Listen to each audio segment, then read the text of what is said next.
मेरे भाइयों बहनों, आई होप आप लोगों की तैयारी बहुत अच्छे से चल रही होगी। आज का वीडियो आपके लिए बहुत ही ज्यादा खास होने वाला है, क्योंकि अभी तक जो आपके एग्जाम हुए हैं 7, 8, 9, 10 मार्च को, उनमें सबसे ज्यादा किस टॉपिक से क्वेश्चन पूछे गए हैं, उन्हीं टॉपिकों से मोस्ट आईएमपी क्वेश्चन कराए जाएंगे जो कि अभी बार बार पूछे जा रहे हैं। तो आज के जितने भी डेट को एग्जाम है, आप हमें कमेंट में जरूर बताइएगा, ताकि हम आपको उस हिसाब से तैयारी करवा सके और वही क्वेश्चन आपको करवा सके जो कि आपके एग्जाम में आने ही आने हैं। इस वीडियो के लास्ट तक जरूर बने रहें, क्योंकि इसी वीडियो से आपका सिलेक्शन होने वाला है। मोस्ट आईएमपी क्वेश्चन रहेंगे, जो भी आपके मोस्ट आईएमपी टॉपिक हैं उन्हीं टॉपिकों के क्वेश्चन रहेंगे। तो वीडियो के लास्ट तक जरूर बने रहें। वीडियो को लाइक, कमेंट, चैनल को सब्सक्राइब तो करना ही करना है। सबसे पहला क्वेश्चन देखेंगे हम, एक नियत तिथि स्वस्थ नवजात शिशु में सामान्य औसत लंबाई क्या होती है? देखिए, आपका पोषण एवं स्वास्थ्य का पहला क्वेश्चन है, इसका करेक्ट आंसर रहेगा आपका 50 सेमी यानी कि सेंटीमीटर। ए नंबर वाला आपका बिल्कुल करेक्ट आंसर है। दूसरा क्वेश्चन है आपका मोस्ट इंपोर्टेंट क्वेश्चन है। देखिए, अभी जो पूछा जाने वाला चैप्टर है वो है विटामिन का, क्योंकि विटामिन ए से बहुत ज्यादा क्वेश्चन आ रहे हैं, तो इस क्वेश्चन को ज्यादा ध्यान से देखिएगा। विटामिन ए की कमी से कौन सा रोग होता है? यानी कि जब विटामिन ए की कमी हो जाती है तब कौन सा रोग होता है? ए है आपका रिकरेट्स, बी है आपका बेरी, सी है आपका रतौंधी और डी है आपका स्क्रैबी। तो इसका करेक्ट आंसर रहेगा आपका ऑप्शन नंबर सी, रतौंधी। विटामिन ए की कमी से कौन सा रोग होता है? रतौंधी होती है। मोस्ट इंपोर्टेंट वीडियो है आपका, बिल्कुल वीडियो के लास्ट तक जरूर बने रहना है, क्योंकि आपका पर्यवेक्षक में इसी वीडियो से सिलेक्शन होने वाला है। तीसरा क्वेश्चन देखेंगे हम, नवजात बीमारी का एक उदाहरण है, यानी कि जन्मजात बीमारी का एक उदाहरण है। तो क्या है इसमें से एक उदाहरण? स्पाइना बाइफिडा, बी है आपका बेरी, सी है आपका डेंगू ज्वर और डी है आपका पीलिया। वीडियो के लास्ट तक जरूर बने रहना है, क्योंकि आपका ये वीडियो मोस्ट इंपोर्टेंट वीडियो। तो करेक्ट आंसर रहेगा आपका option number A, spina bifida. Most important question है। चौथा क्वेश्चन देखेंगे, आंगनवाड़ी कार्यकर्ताओं को मानदेय कौन प्रदान करता है? मोस्ट इंपोर्टेंट क्वेश्चन है, जल्दी से इसका कमेंट में आंसर बताइए कि आंगनवाड़ी कार्यकर्ताओं को मानदेय कौन प्रदान करता है? केंद्र सरकार, राज्य सरकार या फिर केंद्र और राज्य सरकार दोनों? सी नंबर इसका बिल्कुल करेक्ट आंसर हो जाएगा। अगला क्वेश्चन देखेंगे यहाँ 5 नंबर का क्वेश्चन, WHO के अनुसार शिशु को कितने माह तक केवल माँ का दूध पिलाने की सलाह दी जाती है? WHO का फुल फॉर्म होता है वर्ल्ड हेल्थ ऑर्गेनाइजेशन। इसका फुल फॉर्म याद रखना, क्योंकि एग्जाम में WHO का फुल फॉर्म भी पूछ सकते हैं आपसे। तो कितने माह तक दूध पिलाना चाहिए माँ का? 6 महीने तक, 3 महीने या फिर 10 महीने या फिर 12 महीने? तो इसका जल्दी से कमेंट में आंसर बताइए। करेक्ट आंसर है ऑप्शन नंबर ए, 6 महीने। कितने? 6 महीने तक माँ का दूध पिलाना चाहिए। अगला क्वेश्चन देखेंगे हम, छठवां question, very most question, Khalistan के कारण लोग चीजों को अलग अलग ढंग से देखते समझते हैं। तो किसके कारण लोग हैं जो चीजों को अलग अलग ढंग से देखते हैं और समझते हैं? विश्वासों, रवैया या फिर उपरोक्त सभी से? तो इसका करेक्ट आंसर हो जाएगा आपका ऑप्शन नंबर डी, उपरोक्त सभी से। देखिए, विश्वास और रवैया से, विश्वासों से और रवैया से, यानी कि इसका सभी आंसर हो जाएगा। देखिए, आपको हम जितने भी क्वेश्चन पढ़ रहे हैं उनके आपको करेक्ट आंसर लगाते जाना है अपने मन में, क्योंकि देखिए क्वेश्चन आ जाता है और ऑप्शन भी आ जाते हैं। तो आप अपने दिमाग में सोच लीजिए कि हाँ इसका एक करेक्ट आंसर है, तो आपके कम से कम नंबर पता चलते जाएंगे कि हमारे इतने नंबर की तैयारी है जो हो रही है। 7 नंबर का क्वेश्चन, आंगनबाड़ी कार्यकर्ताओं किसके द्वारा प्रशिक्षण प्रदान किया जाता है? तो आंगनवाड़ी कार्यकर्ताओं को किसके द्वारा प्रशिक्षित किया जाता है? इसका करेक्ट आंसर रहेगा आपका ऑप्शन नंबर डी, महिला एवं बाल विकास मंत्रालय। क्या रहेगा? महिला एवं बाल विकास मंत्रालय के द्वारा प्रशिक्षित किया जाता है। 8वां क्वेश्चन, वेरी मोस्ट क्वेश्चन, अब बहुत ही प्यारा क्वेश्चन है, किसने खोजा है कि महिलाओं और पुरुषों में अंतर मौजूद है? मोस्ट इंपोर्टेंट क्वेश्चन है, आपको जल्दी से इसका आंसर कमेंट में बताना है। जल्दी से सोच लीजिए कि हाँ इसका आंसर ये है। देखते हैं कौन कौन इसका आंसर कमेंट में बता पाता है। लोग, शिक्षक, वैज्ञानिक या फिर सरकार? तो किसने महिलाओं पुरुषों में अंतर बताया है? वो है वैज्ञानिक। किसने? वैज्ञानिक ने। ऑप्शन नंबर सी इसका करेक्ट आंसर हो जाएगा। 9 नंबर का क्वेश्चन देखेंगे, महिलाओं में प्राकृतिक रूप से बेहतर संचार एवं खालिस्तान होती हैं। तो महिलाओं में प्राकृतिक रूप से कौन सा संचार होता है? ए नंबर नृत्य योग्यताएं, बी खाना बनाने की योग्यताएं, सी इनमें से कोई नहीं, डी मौखिक योग्यताएं। तो इसका आपको जल्दी से कमेंट में आंसर बताना है कि इसका ये हो सकता है, क्योंकि मॉक टेस्ट है और मोस्ट इंपोर्टेंट क्वेश्चन चल रहे हैं। तो ऑप्शन नंबर डी मौखिक योग्यताएं होती हैं किनमें? महिलाओं में। जी हाँ हमारी प्यारी बहनों, अगला क्वेश्चन है आपका 10वां क्वेश्चन। आईसीएमआर किस मंत्रालय के अंतर्गत कार्य करता है? स्वास्थ्य और परिवार कल्याण मंत्रालय, मानव संसाधन मंत्रालय, पर्यावरण मंत्रालय, विज्ञान और प्रौद्योगिकी मंत्रालय। इसका आपको करेक्ट आंसर रहेगा, देखिए ABCD में से करेक्ट आंसर है ऑप्शन नंबर ए स्वास्थ्य और परिवार कल्याण मंत्रालय। क्या है आपका? स्वास्थ्य और परिवार कल्याण मंत्रालय। नंबर का क्वेश्चन आपके लिए सबसे मोस्ट इंपोर्टेंट क्वेश्चन है कि एकीकृत बाल विकास सेवा ICDS योजना की शुरुआत कब हुई थी? ICDS योजना की शुरुआत कब हुई थी? इसका कार्य क्या होता है? जिसका उद्देश्य शिशु विकास, पोषण और मातृ स्वास्थ्य में सुधार करना होता है ICDS का काम। अब आपको बताना है इसकी शुरुआत कब हुई थी। अगर ICDS आपने पढ़ा होगा तो करेक्ट आंसर रहेगा आपको ऑप्शन नंबर बी 1975 में। कब हुई थी? 1975 में। ये बिल्कुल ध्यान रखना आप। अगला क्वेश्चन देखेंगे हम। ICDS योजना के तहत कितनी मुख्य सेवाएं प्रदान की जाती हैं? जो ICDS योजना है उसके तहत कितनी सेवाएं प्रदान की जाती हैं? देखिए यहाँ पर 6 सेवाएं दी गई हैं।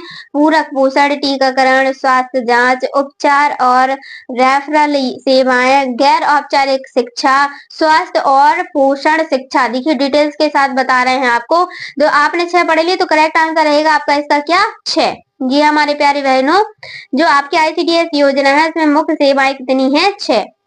आंगनवाड़ी कार्यकर्ता को मानदेय कौन प्रदान करता है? मोस्ट IMP क्वेश्चन रहेगा आपका कि आंगनवाड़ी कार्यकर्ताओं को मानदेय कौन प्रदान करता है?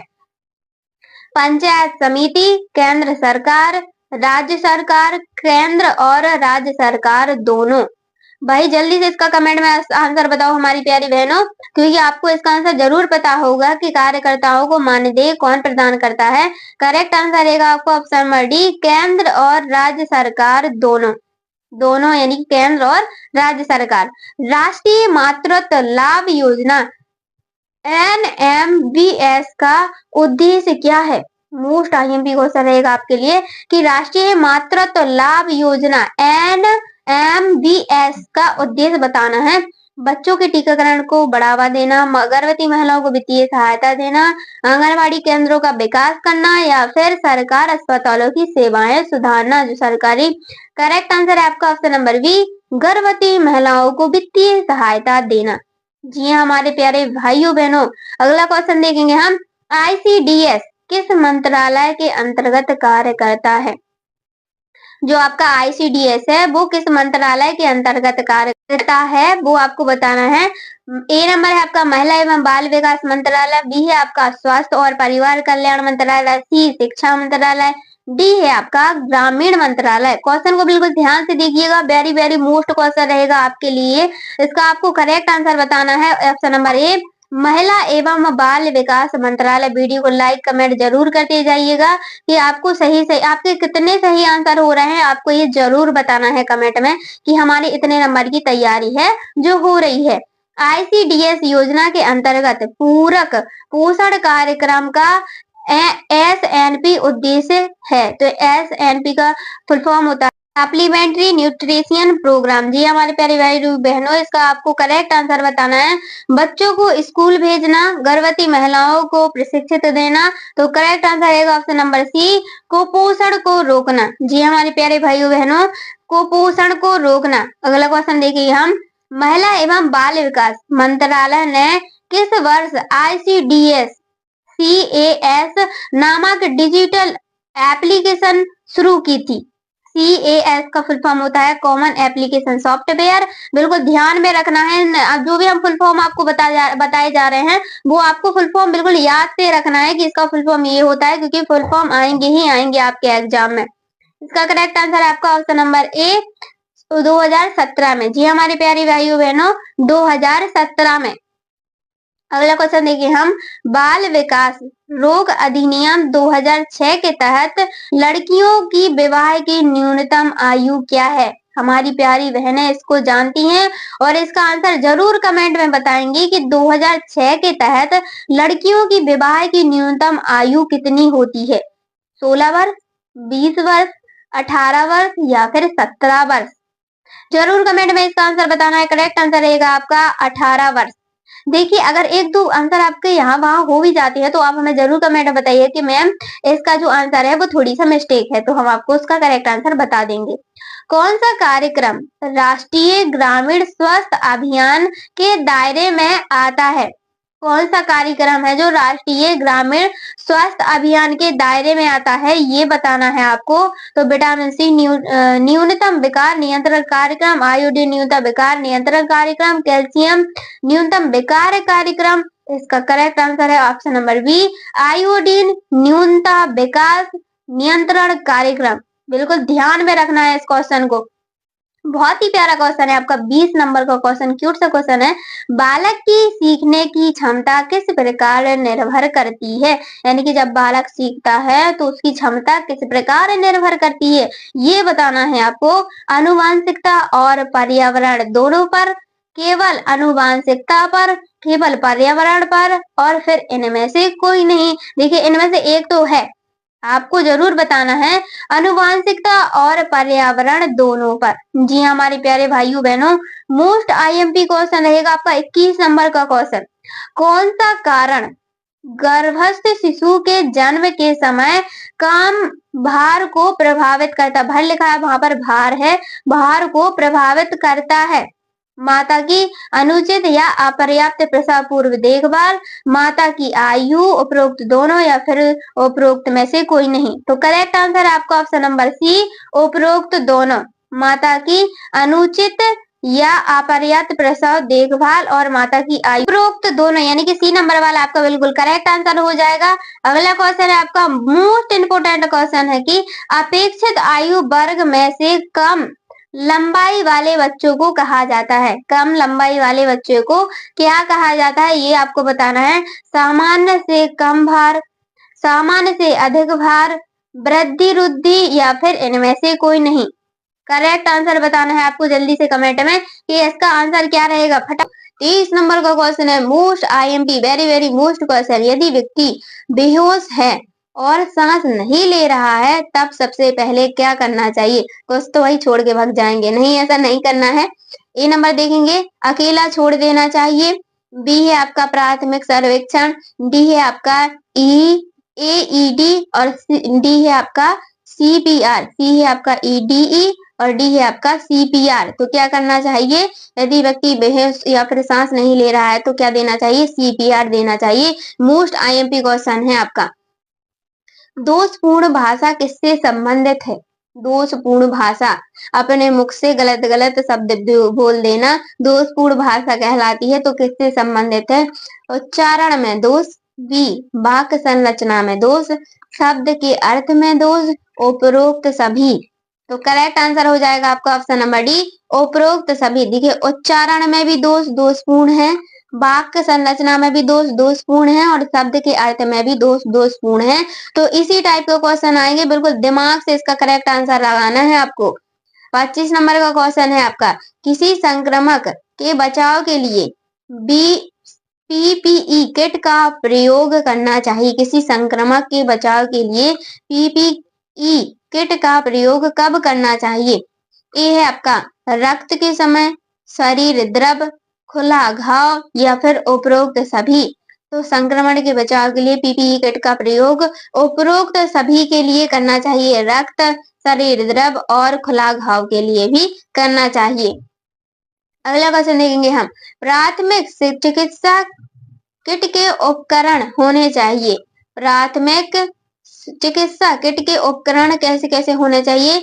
ए नंबर है आपका विसंक्रमित, बी है आपका उबाले हुए और डी सी है आपका टिश्यू पेपर से साफ और डी है आपका साबुन से धोए हुए। तो प्राथमिक चिकित्सा किट के उपकरण किस प्रकार के होने चाहिए? तो विसंक्रमित होने चाहिए। कैसे होने चाहिए? विसंक्रमित होने चाहिए। अगला क्वेश्चन देखेंगे हम 27 नंबर का क्वेश्चन है, मोस्ट आईएमपी क्वेश्चन रहेगा। निम्न अवस्थाओं में से किस समस्या की अवधि कहा जाता है? निम्न अवस्थाओं में से किसे समस्या की अवधि कहा जाता है? वयस्क अवस्था, बी बाल्यावस्था, सी किशोर अवस्था, डी है आपका उपरोक्त सभी। तो इनमें से एक अवस्था कहलाती है, वो आपको जल्दी से बताना है कि हाँ ये अवस्था कहलाती है। करेक्ट आंसर है ऑप्शन नंबर सी किशोर अवस्था। क्या कहलाती है? किशोर अवस्था कहलाती है। 28 नंबर का question, most IMP question, ICMR 2020 के अनुसार एक सामान्य महिला या पुरुष को प्रतिदिन कितना सोडियम आवश्यक होता है? तो महिला या पुरुष को प्रतिदिन कितना सोडियम आवश्यक होता है? 1300 मिलीग्राम, 1500 मिलीग्राम, 1600 मिलीग्राम या फिर 2000 मिलीग्राम। आपको इसका करेक्ट आंसर बताना है 1500 मिलीग्राम, यानी कि बी नंबर वाला आपका बिल्कुल करेक्ट आंसर हो जाएगा 1500 मिलीग्राम। अगला क्वेश्चन देखेंगे हम 29 नंबर का क्वेश्चन है, प्रथम बार विकसित दांत कौन से होते हैं? देखिए बालक के जब प्रथम बार दांत विकसित होते हैं वह कौन से दांत कहलाते हैं? हमारी प्यारी बहनें इसका आंसर जरूर कमेंट में बताएंगी, क्योंकि उनको पता है जो प्रथम बार दांत विकसित होते हैं वो किसके दांत विकसित होते हैं। दंत अवधारणा, स्थायी दांत, दूध के दांत या फिर उपरोक्त सभी। तो करेक्ट आंसर रहेगा आपका ऑप्शन नंबर सी, दूध के दांत कहलाते हैं। प्रथम बार विकसित दांत दूध के दांत कहलाते हैं। 30 नंबर का क्वेश्चन, शैशवावस्था बालक को क्या कहते हैं? शैशवावस्था बालक को हम क्या कहते हैं? ए नंबर है आपका युक्ता बालक, बी है आपका बचपन, सी है आपका नवजात शिशु और डी है आपका भ्रूण बालक। तो शैशवावस्था बालक को क्या कहते हैं? आपको इनमें से एक बताना है कि इनमें से हम इसको एक कहते हैं। वो कहते हैं हम नवजात शिशु कहते हैं। शैशवावस्था बालक को नवजात शिशु कहते हैं। अगला क्वेश्चन देखेंगे हम 31 नंबर का क्वेश्चन रहेगा, प्रथम दांत देखने की औसत आयु है।